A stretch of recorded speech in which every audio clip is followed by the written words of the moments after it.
अगर आप लोग हमारे चैनल पर नए हैं तो प्लीज चैनल को सब्सक्राइब करो और ऐसे कार्टून की वीडियो देखने के लिए बेल आइकन को ऑन करें। गांव अपनी पुरानी परंपराओं और रीति रिवाजों के लिए जाना जाता था। आज भी पुरानी पीढ़ियों से चली आ रही परंपराओं को वहाँ के लोग मानते थे। इन्हीं परंपराओं में से एक परंपरा थी बारात में औरतों का ले जाना। सदियों से इस गांव की औरतें बारात में नहीं जाती, केवल पुरुष और बालक ही बारात में जाते थे। 2 दिन बाद गांव के जमींदार रतन सिंह के इकलौते बेटे अनिल की बारात पालमपुर गांव जानी थी। इसी वजह से गांव के सभी पुरुष बारात में जाने की तैयारी कर रहे थे। हवेली में बहुत चहल पहल थी। अनिल की मौसी की बेटी शीतल जो शहर में पढ़ती थी, वो भी इस शादी का हिस्सा बनने के लिए पहली बार धौलपुर गांव आई थी। मौसी, आप बारात में क्या पहन रहे हो? मैंने तो शहर से अपने लिए ये लहंगा चोली खरीद लिया था। देखना ये कैसा लगेगा बारात में। रजनी, तूने शीतल को बताया नहीं क्या? वो जीजी, मैंने सोचा शीतल आ जाएगी तो उसे अपने आप ही समझा दूंगी, इसलिए फोन पर बताया नहीं था। क्या नहीं बताया था माँ? मौसी क्या कह रही है? वो शीतल। तभी घर के पुरुष आ जाते हैं। अनिल की माँ, मेरे बारात के 2 जोड़ी कपड़े बैग में डाल दियो। क्या पता बारात को लौटने में 2 दिन लग जाए। साधु साहब, सुना है बीच में जंगल पड़ेगा, हमें बारात को बहुत ध्यान से ले जाना होगा, पूरी सावधानी के साथ। हाँ, तो हमें चिंता किस बात की है? हमारे साथ बारात में औरतें तो है नहीं, हम पुरुष ही तो होंगे बारात में, तो किस बात का डर? औरतें साथ होती हैं तो डरने वाली बात होती है। औरतें बारात में तो जा नहीं रही हैं। मौसा जी, बारात में औरतें नहीं जाएंगी तो हम लोग क्या करेंगे? यहाँ पर नाच गाना करना, पीछे से शादी की खुशी में गीत गाना। मैंने तो ऐसा पहली बार सुना है कि बारात में औरतें नहीं जाएंगी, पर क्यों? क्योंकि हमारे यहाँ पीढ़ियों से यही रिवाज चला आ रहा है कि घर की औरतें बारात में नहीं जाती है। ये तो गलत है ना मौसा जी।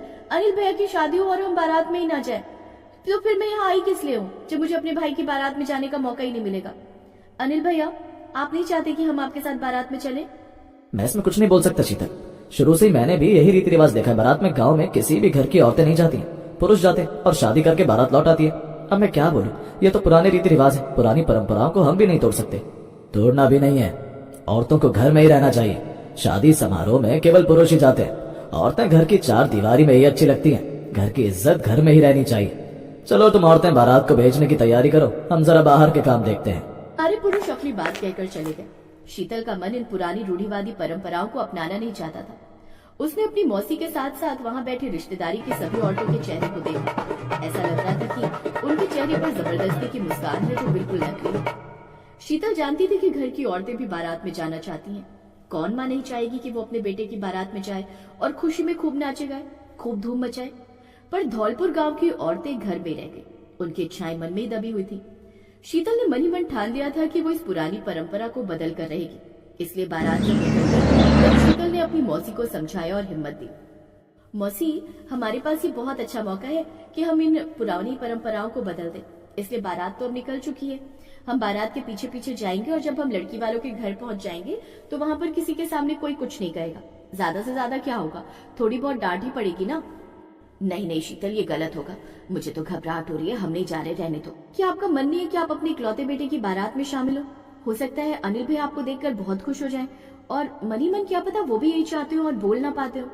अगर आज हमने इस परंपरा को तोड़ दिया तो इस गांव में हर औरत को अपने बेटे की बारात में जाने की अनुमति मिल जाएगी। उनके चेहरे भी खुशियों से भर जाएंगे। मान जाओ मौसी जी, मुझे कार चलानी आती है, मैं आप सबको लेकर चलूंगी। देर मत करो, हम सब तैयार हैं, बस कार में बैठना है। जीजी चलो ना, शीतल सही कह रही है। मैं चलूंगी तुम्हारे साथ, परिणाम बाद में जो होगा देखा जाएगा। मैं अपने बेटे की बारात में जरूर पहुंचूंगी। हाँ, मैं जाऊंगी अपने बेटे की बारात में। शीतल ने देखा सब औरतों के चेहरे पर खुशी थी। शीतल ने अपनी माँ, मौसी और बाकी कुछ खास रिश्तेदारी की औरतों को कार में बिठाया। ये देखकर बाकी सारे गांव की औरतों के चेहरे खुशी से भर गए। शीतल बेटिया, आज तुम्हारे कारण हमें पुरानी परंपराओं से मुक्ति मिलेगी। हम सब तुम्हारे साथ हैं। खुशी खुशी जाओ और खुशी खुशी लौटो। और फिर शीतल ने बारात का पीछा किया। रास्ते में घना जंगल पड़ा। शीतल की कार बारात के थोड़ा पीछे चल रही। अचानक बारात पर भालू की बारिश होने लगी। कुछ आदिवासियों ने बारात को बंदी बना लिया।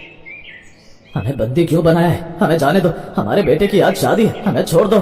नहीं, हम तुम्हें नहीं छोड़ेंगे, आज हम तुम सबकी बलि देंगे।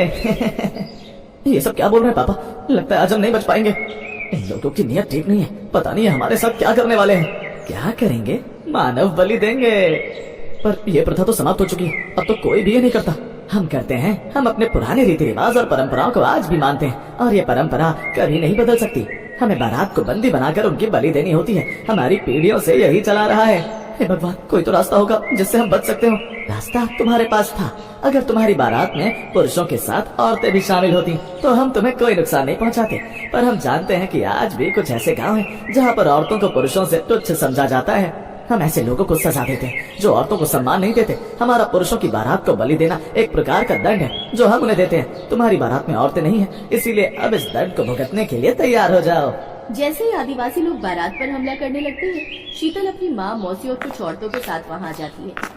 रुकिए, आप ये गलत कर रहे हैं। इस बारात में औरतें भी हैं। हम लोगों की कार पीछे रह गई थी, हम रास्ता भटक गए थे, फिर बारात हमें दिखाई नहीं दी। ढूंढते ढूंढते हम यहाँ आए। आपसे किसने कहा कि ये बारात केवल पुरुषों की है? इस बारात में औरतें भी जा रही हैं, इसलिए आप इन सब बारातियों को छोड़ दीजिए। शीतल और बाकी औरतों को देखकर सभी पुरुष हैरान रह जाते हैं। उस समय सभी चुप थे, क्योंकि सभी को पता था कि आज औरतों के कारण ही उन पुरुषों की जान बची है। आदिवासी लोग बारात को छोड़ देते हैं। बारात को छोड़ दो, ये समझना कि तुम सबकी जान इन औरतों की वजह से बची है। अगर आज औरतें बारात में न जाती तो हम तुम्हें कभी नहीं छोड़ते। हमें उन पुरुषों से सख्त नफरत है जो औरत का सम्मान नहीं करते, औरत को घर की खुशियों में शामिल नहीं करते। सच तो यह है कि हम बलि देते ही नहीं, बस बारात को अपने पास कुछ दिन रोक लेते हैं ताकि शादी ना हो पाए और बारात के पुरुषों को सबक मिले। तुम सब औरतों का सम्मान करते हो, उन्हें बारात में अपने साथ ले जाते हो। ये देखकर हम आदिवासी बहुत खुश हैं। जाओ खुशी खुशी विवाह करके दुल्हन को विदा करके वापस घर लौटो। उस दिन धौलपुर गांव के पुरुषों को एक सबक मिला और उन्होंने अपने पुराने रीति रिवाज और परंपराओं को बदलने का फैसला लिया। अनिल की बारात में पुरुषों के साथ औरतें भी शामिल थी और ये सब शीतल की कोशिश के कारण हुआ।